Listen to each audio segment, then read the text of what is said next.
All right, there you go. So again, welcome everyone, and thank you so much for joining me today on this showcase of beautiful South Africa, which is where I'm from. And I hope that you are feeling optimistic as the world slowly opens up for travel. South Africa, in the interim, has been diligently preparing to safely welcome tourists back to their hotels and their resorts and their safari lodges. Let me say that trends are showing that travelers are desiring to be in a wide open space, to decompress after months of being cooped up indoors and enjoy a slower-paced wilderness experience. They want to visit remote and exclusive locations, and they're wanting to re-engage with nature and wildlife. And importantly, they want to avoid large crowds. And so they can have secluded sole-use lodges or use of lodges, villas with their families and their friends. So with this in mind, an African safari combined with Cape Town is ideally positioned to attract international travelers in a post-COVID-19 world. Before I begin this visual journey, I just wanted to give you kind of an update on where South Africa is in terms of opening up. So right now, the Minister of Tourism and the Tourism Business Council of South Africa are advocating an early phased reopening of international tourism. And this means that South Africa is eyeing September 2020 for opening its borders. September is spring in South Africa, and it's one of the best times to visit. And so we remain hopeful that we can welcome guests back soon. All right, so with that being said, I am going to move on to the webinar. Hold on a second. Giltedge Africa, I am the General Manager, for those of you who don't know, of our U.S. office. And Giltedge has a number of divisions, and we are Giltedge Africa. We also have Ocean Islands, a DMC division, international and incentives. And as I said, we are going to be in the Giltedge Africa section. This is a map of South Africa, and it's good for you to have a look at this map so I can actually put the country into perspective. So you will see that on the right-hand side is the Indian Ocean, and on the left here is the Atlantic Ocean. And at the very tip is where the Indian and the Atlantic Ocean come together. And it's very, very dramatic. When you go down to the tip of Africa, you can actually feel that energy of these two oceans coming together. So that is superb. In terms of borders, right over here above South Africa is Namibia. You have Botswana further north. You've got Zimbabwe and Zambia as well, and on the eastern seaboard you have Mozambique. And what's important about that is that these countries are all very close to South Africa, and so it's very doable to combine these countries in a South African itinerary. The next thing I wanted just to show you on this map before I go further is a couple of our main airports. You've got Cape Town International down there. You've got Oliver Tambo International Airport in Johannesburg, and we've got Shaka International Airport over here in KwaZulu-Natal. And there are lots of other regional airports that feed into these main international airports, so it's quite easy to get around. So today I'm going to cover a couple of areas. We've got Cape Town, beautiful Cape Town. We're going to be talking a little bit about the winelands. We're going to move into the Western Cape. We're going to do the Whale Coast, Hermanus, and we're going to go up the eastern coast here all the way to Port Elizabeth, which is the Garden Route. We're going to also look a little bit at KwaZulu-Natal, a great bush and beach combination of game lodges and ocean. Further north, we've got Johannesburg. We've got an area around Johannesburg or the province of Gauteng where there are lots of game parks that are malaria-free. We'll talk more about that. And then, of course, we've got the iconic Kruger National Park, which is our claim to fame South Africa is very proud of. All right. So I did mention the locations. You can see the beautiful Cape Point on the left, the atmospheric energy that I was talking about, and some lovely shots of our coastline just to get everyone to salivate and to be excited about inviting your clients there. Access and logistics. Well, I've mentioned the 3 international airports. Wanted to say that our roads, the infrastructure and our roads are fantastic. So a lot of people do enjoy self-drive.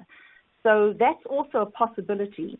But something that I wanted to show everyone that is unusual is the luxury trains. And we have 2 stunning luxury trains. One of them is called the Blue Train. Many of you may know about it. Very elegant. You have your own personal butler. The accommodations or the cabins are beautifully appointed. You can see the wood paneling throughout. And of course, everybody needs to get dressed up at night so that they can maintain that, that elegant feel. And it's a beautiful way, of course, to see the countryside. So that is the Blue Train.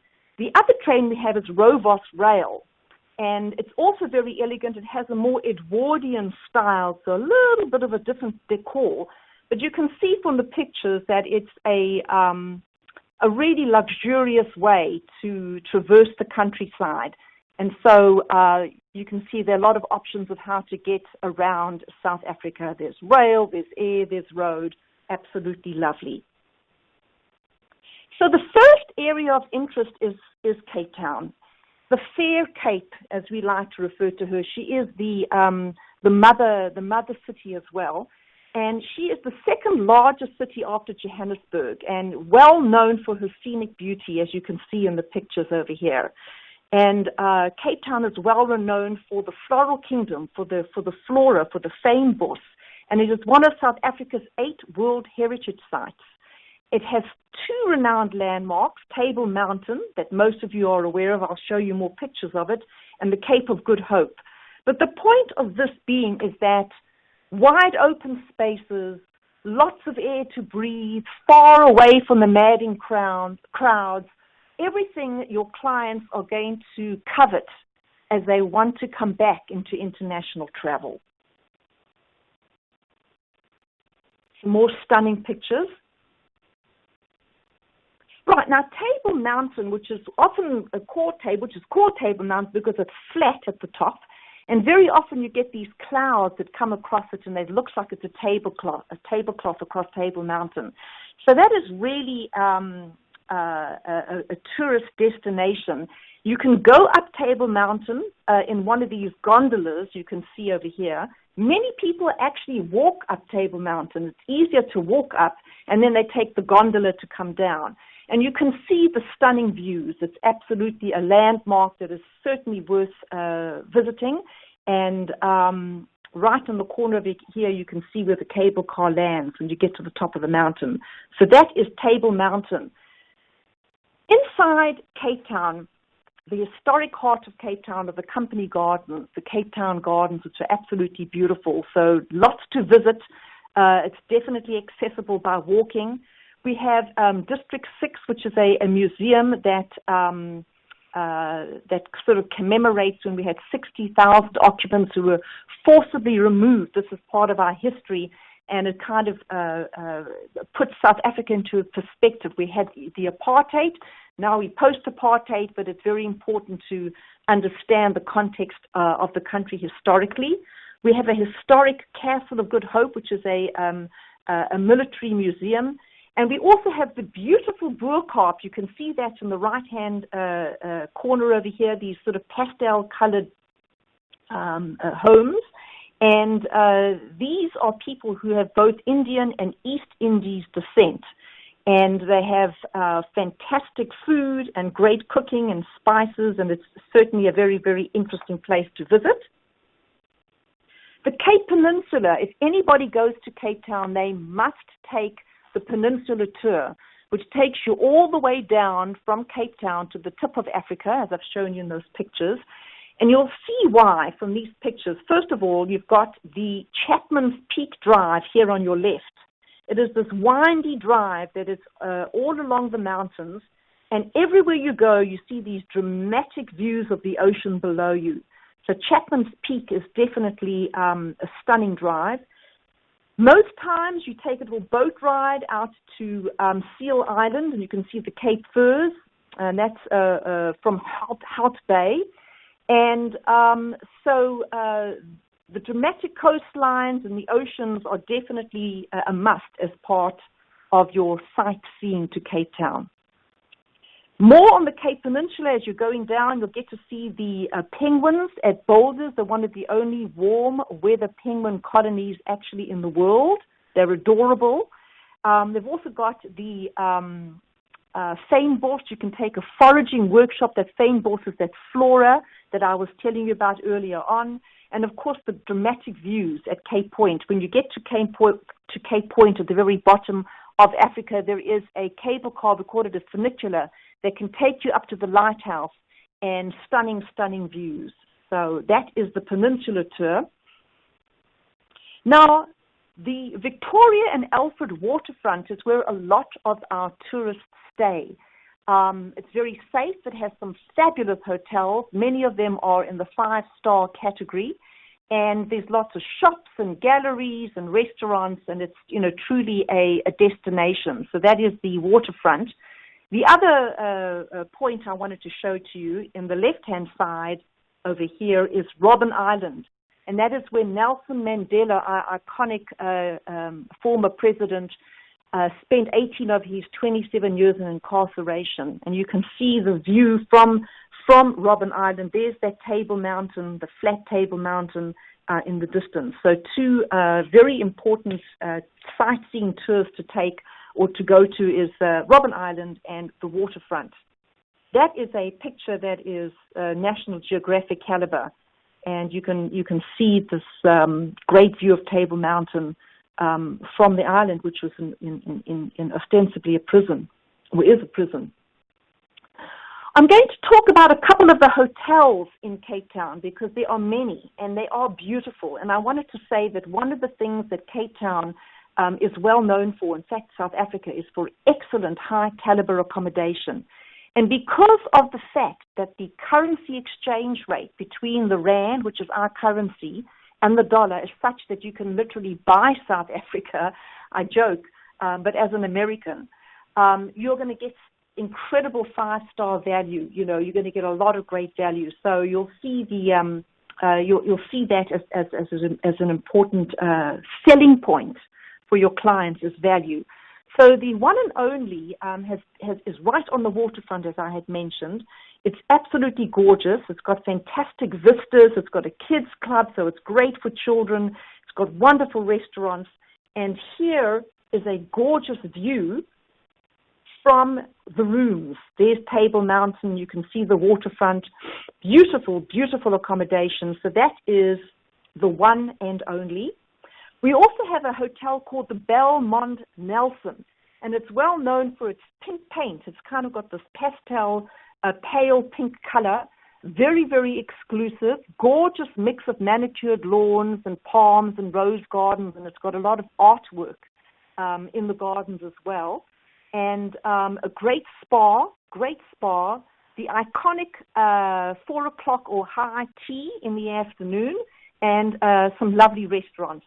And there you can see the grand entrance to the Mount Nelson Hotel, the beautiful pool, the surrounding mountain vistas, absolutely beautiful.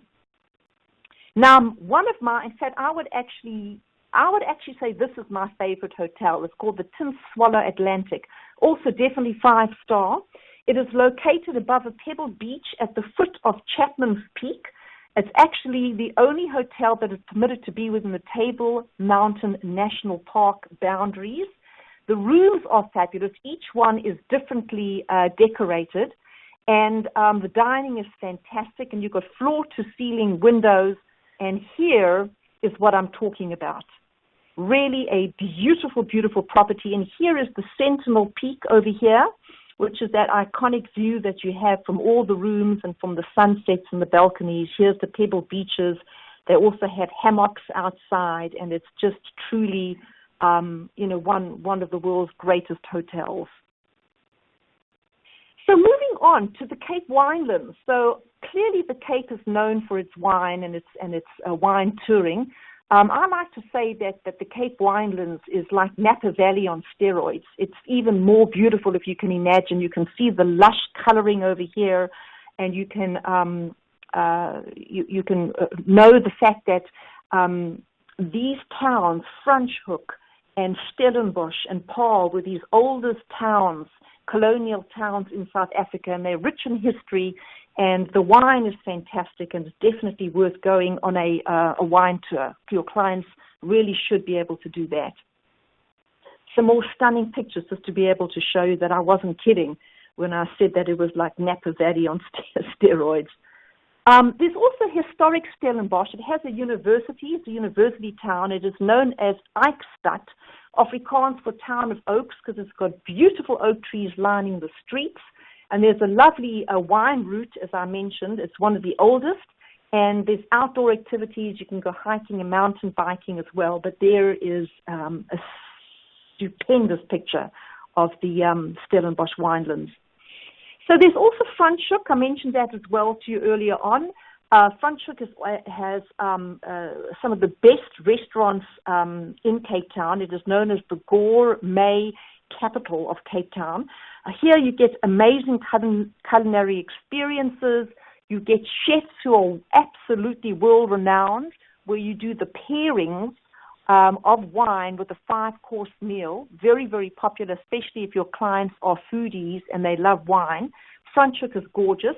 And then you can also do the hop-on, hop-off tours on the tram through Franschhoek. But it's really a gorgeous town as well. Now, a couple of hotels that I will go over that are in the Cape Winelands, and there are many. I'm just going to touch on a few so you can get a flavor, and therefore it is definitely worth considering staying, having your clients stay in the winelands, even though they're only about 45 minutes away from Cape Town. So one doesn't have to stay in the winelands, but if one can and has enough time, highly recommend it. So this is the Lanzerac Hotel and Spa. This is in Stellenbosch, lush vineyards. It has a fantastic spa with 7 therapy rooms, and of course, as I mentioned, the manor kitchen and the great food. And there you can see the picture of the surrounds of this beautiful hotel. The next one is Mont Rochelle Hotel and Vineyard. This is now in Franschhoek, in the Franschhoek Valley.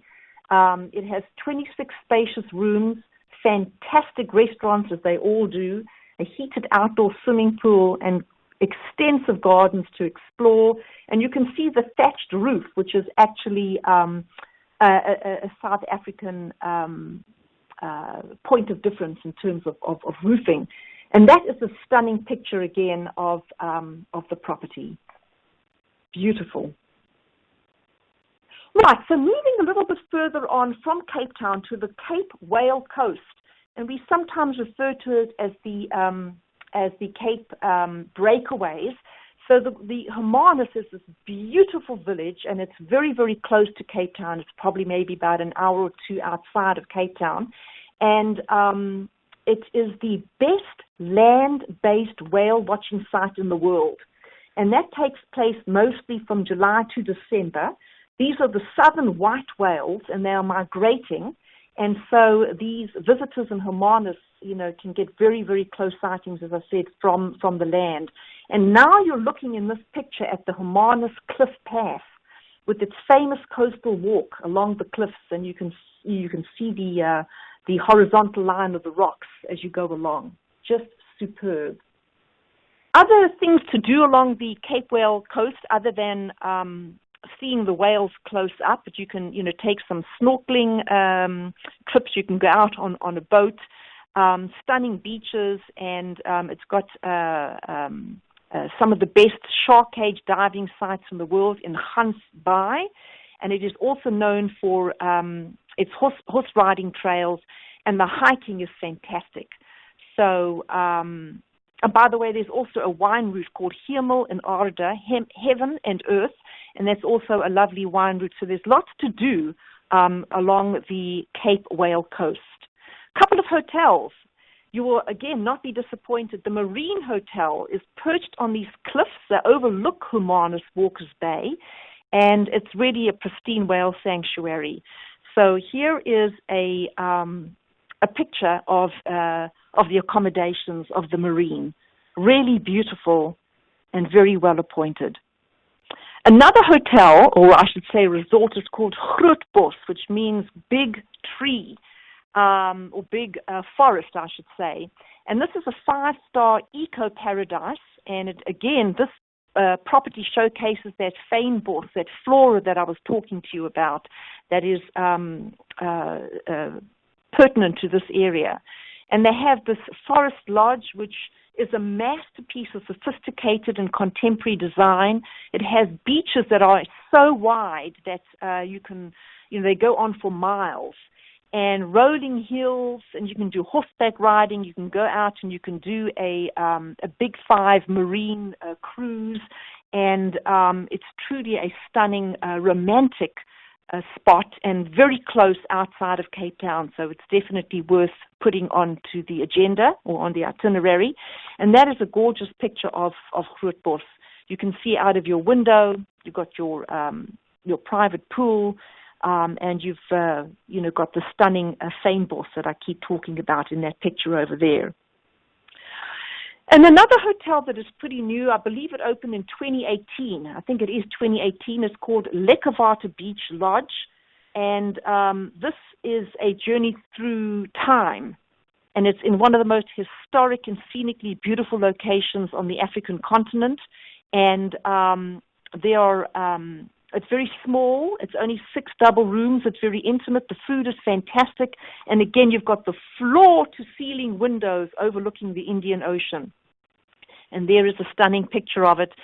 We had a couple of agents from Austin who went on a fam trip, and they were amongst the very first on this fam trip to visit this Lekkerwater Beach property. You can see over here on the beach, they have what we call in South Africa a braai, or a nice barbecue, and the views and the sunsets are spectacular. So again, the whole idea of being away from the madding crowd and being in open spaces, lends itself to this whole, post-COVID experience.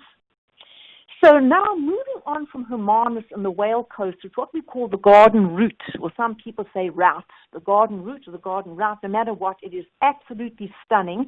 It is one of the most scenic and visited regions, and it stretches for approximately 200 kilometers along the east coast of South Africa. And you can stop along the way. There's so much to do. There's all sorts of things that are related to conservation and to animals. You've got the birds of paradise or birds of Eden. You've got Monkey Land. You've got the elephant sanctuary. You've got the Kango Caves. It's got some of the most amazing caves in the world. Stunning beaches. As I said, each little village or town along the way has the most amazing beaches. You can do marine tours. Plettenberg Bay and Knysna are names that you should become familiar with, because these are these coastal towns that are, pristine with a very low footprint of tourists, just magnificent. And then there's lots of hiking trails. In the Tsitsikamma National Park, by the way, is just phenomenal with those wonderful forests. So here I've mentioned Monkey Land, the Birds of Eden. Bungee jumping is very popular. You can do canopy tours through the Tsitsikamma forest, and there's this big suspension bridge, which is also quite a well-known destination. So the Garden Route should be, if possible, included on a Cape itinerary. So a couple of hotels. There are, as you can imagine, amazing properties. This one is Kanakop House along the Garden Route. It's very small and intimate. It has 7 luxurious appointed rooms, and it's got a gorgeous pool. And there you can see the property in all its glory. Another property along the garden route is called Sala Treetop Lodge. And this is set amidst the treetops of an old indigenous forest. Again, it's close to Plettenberg Bay. it's got this sort of Afro-Baroque decor with its sort of earthly colors, rich textures. It kind of fits in well with being in the trees. You're actually in this tree house. And it's really above the forest floor, breathtaking views, and it's got this sort of stone, wood, and glass that is all tucked into this forest canopy. And there is a beautiful picture of the lodge. Just gorgeous. All right, so now we wanted to move along. At the end of the garden route, as you're moving eastwards, there are a couple of fantastic game reserves in the Eastern Cape. And these game reserves are quite coveted because they are malaria-free. So there are a couple of areas in South Africa that are malaria-free, some around Johannesburg, in a game park called Madikwe, but in the Eastern Cape as well. And they're very lush. They've got the big five. They're beautiful. They're a great option for families who have young children and they don't want to have to take the malaria tablets. And, of course, as I think I mentioned, it's got the big five. So the first one that I wanted to mention, or maybe I'm not sure if I've got two, but certainly Shamwari Private Game Reserve. It's a premier reserve. It's got abundant wildlife, fauna and flora. It has 7 luxurious lodges, and it has 1 explorer camp. Lots of back to nature and family enjoyment, lots of tranquility, and it also does have a rich history in conservation. So it has been restoring both the wildlife and the flora for a long time. It has an area where animals that are in need of conservation that are housed and that they are taken care of and then let back into the wild. So it's wonderful to visit, and lots of bushwalks. So that's Shamwari. Some stunning pictures of Shamwari Game Reserve. Another one out there is Kariga. There's several of these game parks that are malaria-free out in the Eastern Cape. All right, so now moving out of the Eastern Cape, I'm going to take you up to the Greater Kruger National Park and its surroundings. And as I said earlier on, the Kruger National Park is South Africa's iconic game park. And it's the largest. It's actually the size of the country of Israel. So that's just putting it into perspective. And so often when people stay at the Kruger Park, they may stay at 2 different locations in the park, one in the north, one in the south, because the topography is different, the accommodations are very varied, and you'll be able to see all sorts of different game in the different locations. But anyway, it is bordered on the east with Mozambique and Zimbabwe on the north. And so there's a certain portion called Crook's Corner actually in the Kruger National Park where you can see all three countries. So moving along, the Kruger National Park, adjacent to the park itself, are a whole lot of private safari concessions. The Sabi Sands, the Timbavati, Mala, names that many of you may have heard of. But the point being is that these are private concessions. So only those people who are staying within these concessions can traverse and can go on their game drives. And so there's a much lower footprint, of people. These people who stay in the concessions can also go into the Kruger National Park itself as well. So you can traverse both. But the accommodations are truly spectacular. Many 4-star, but mostly 5-star, and great game viewing. And it's a photographer's dream. So that is the Sabi Sands. Now, I wanted to show you this picture because I highly recommend anyone that goes to the Kruger National Park at least takes one night if they can to do the panorama route. And you can see why just from this picture. It's a region which is absolutely spectacular in its views. It's got mountains, countless waterfalls, and it's great to view from a helicopter. Some of the highlights are the Graskop Gorge, Blyde River Canyon, God's Window, did all of this when I was a kid. Almost every year as a child, we would go out on the panorama route, and it's very close to the Kruger Park and definitely worthwhile including. So the Greater Kruger and surrounds, I'm just going to show you a couple of the accommodations just to whet your appetite. The Dulini collection is definitely in the luxury category. There's Dulini Lodge. There's also Dulini Leadwood Lodge.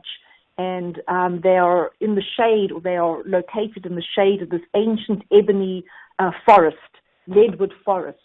And it's absolutely beautiful. They've also got the Dulini River that runs through it as well. So I'm going to show you a picture of the Dulini collection. There you can see it's very romantic. In this picture over here, you can see that you can have dinner outside under one of these leadwood trees. Very romantic with these little lanterns, and very beautifully appointed. So that is the type of accommodation that you can expect within the Sabi Sands in these private concessions. Another one is the Lion Sands Ivory Lodge, and has great spa therapies, by the way. Nothing better than to have a spa therapy treatment on the deck of your own suite. And there's only 8 villas, and it also has the 2-bedroom villa, Eaglefish Villa. So the other thing it is well known for is that it has a sleep-out treehouse for those who are very romantic. It's great for honeymoons. And that is a picture of the lodge. As you can see over here, there are mosquito nets, but it's completely open. So that is truly a wonderful experience. All right, so I wanted just to basically say, I'm going to talk about the flights and how you get around, but the important thing to know about a private concession versus being in, say, the Kruger Park itself is that you can go off-road. You can go through the bush. You don't have to stay on the roads, and you can also do night safaris. So a daytime safari is obviously phenomenal. You normally do 2 of those a day, but if you're in a private concession, you can also go out at night, and there's nothing more wonderful than turning off the vehicle and watching the stars in the middle of the game reserve. And there again, you've got the Southern Cross you have. It's a whole different constellation than to what you have in the United States. So I just wanted to make that, I realized I wanted to make a point of difference. So getting around the Kruger National Park, there are 3 main airports. There's the Mpumalanga, Hoedspruit, and Skukuza Airport, and they all have very short road transfers or a little shuttle flight to the lodge. So they're very easy to get around.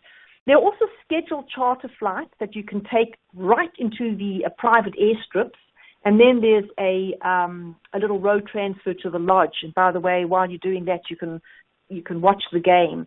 And then there are direct flights also from Mpumalanga International and Livingston, which is in Zambia, and they're also going to have a direct flight from Victoria Falls.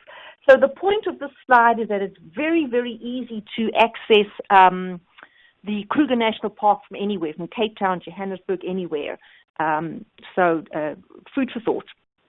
All right. Just wanted to mention that the Kruger National Park, this whole area is a malaria area, and so we do recommend that people take malaria tablets. Children on safari, well, that is absolutely fantastic. There's nothing better than watching kids see animals in the wild for the first time. There are a couple of rules. For example, children under 5 are not allowed on game drives unless, of course, the family has their own private vehicle, and that can be done. You can get your own vehicle. And no children under 16 are allowed to go on the nature walks or the walking safaris.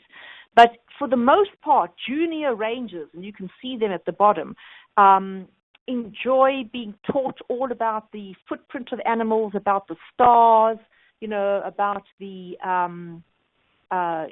general fauna and flora and the small animals, and it's just fantastic to get your junior ranger badge. So it's really, really great for multi-generational travel and to take the kids along. And now I was just going to touch on the fact that in the sort of Johannesburg, Gauteng province, there are game parks there as well that are malaria-free. You've got Madikwe, Pilanesberg, and Velgevonden. So lots and lots of opportunities for game drives and game experiences throughout South Africa. And I'm just looking at this picture over here. You can see how close the elephant gets to the accommodations. So, it's just making me itch to get back to Africa sooner than later. And this is the Madikwe Hills Private Game Lodge, which, as I said, is malaria-free, vast open spaces, just beautiful. Lovely, well appointed. And then the very last area I'm going to quickly touch on, I know I've spent a lot of time on this webinar, but is the KwaZulu-Natal area. And the KwaZulu-Natal province is a destination on its own. And it may not be people's first time visit, but it has the oldest game reserves in Southern Africa. It has done an amazing amount of conservation. It's transformed farmlands into prime wildlife reserves and sanctuaries. And it's very close to the Drakensberg Mountains. So you can combine your game drive with the Drakensberg Mountains. And of course, because it's on the coast, you can do a great bush and beach experience as well, which is the ocean and the bush.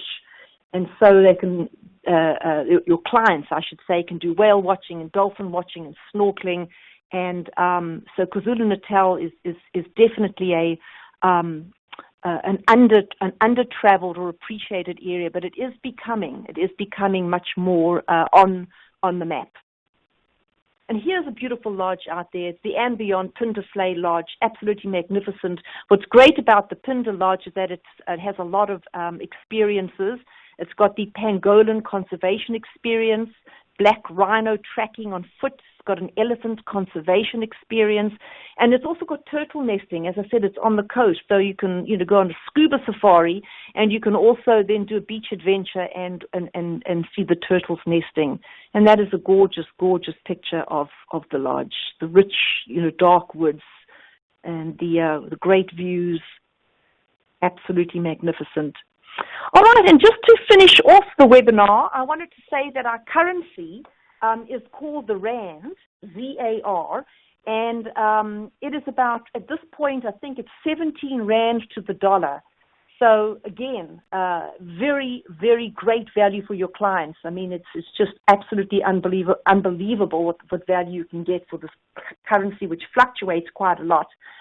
The people in South Africa, we refer to ourselves as the Rainbow Nation. There are many different races. We have 11 different official languages. So that goes to show you, so it's very, very kind of mixed. Although English is spoken in most of the country, including all the popular tourist destinations. So reasons to go to South Africa: affordability, spectacular accommodations, amazing wildlife, an abundance of choices, gorgeous beaches, the scenic beauty from the deserts to the lakes to the waterfalls, spectacular canyons, forests, just Cape Town, beautiful city in itself, the friendliness of the country, the people, as I said, the Rainbow Nation, very, very friendly. The weather is spectacular. Lots of adventure activities, whether you're doing shark cage diving or whether you're doing bungee jumping or diving or scubaing or whale watching. And it has a great, excellent infrastructure. So, there's just so much to say for going to South Africa. And then just a couple of points of when to travel. The Cape Town and the Garden Route. They have wonderful summers, okay, but their winters, which is actually our summer in the Cape, is usually a bit rainy and a little bit cool. So the summers, which is from December through March, let's just say from November through March, is a great month to go. Autumn, April through May, is a beautiful off-shoulder period to go. The winter from June to August, as I said, is a little cold, But you can still get, good days, and great to go do the whale watching at that time. And the spring from September to October is fantastic. So any time really, except for the winter months, is the weather in Cape Town beautiful. Same for the garden route. And then safaris, interesting enough, is a little different. For example, our summer, their winter, again, so June, July, August, which I said was a bit rainy and cold in Cape Town, are the best months to go game viewing. And that is because there are no rains, the grasses are low, it's easy to spot the animals, they congregate around these watering holes so the guides can find them. And so the game viewing during June, July, August is off the charts, really is fantastic. But for the most part, there's never a bad time. It's an all-year-round destination. It's just that in the summer months, it can get quite hot. And also during the summer, it rains a little bit, but that means that you're going to be able to see a tremendous amount of lush bush, great birding, and then you're also going to see at that time all the newborns. So that's, as I said, it's never really a bad time to go, except if you want to have easy game viewing, then you go in their winter. Just going to end off by saying that Giltedge Africa is certainly your partner to partner with. We have won the World Travel Awards for 9 years in a row. I haven't actually got 2019 in here. So you're in excellent hands. And I just wanted to thank everyone for hanging with me for this stunning visual adventure of South Africa. So what I'm going to do now, everyone, is I'm actually going to switch off the recording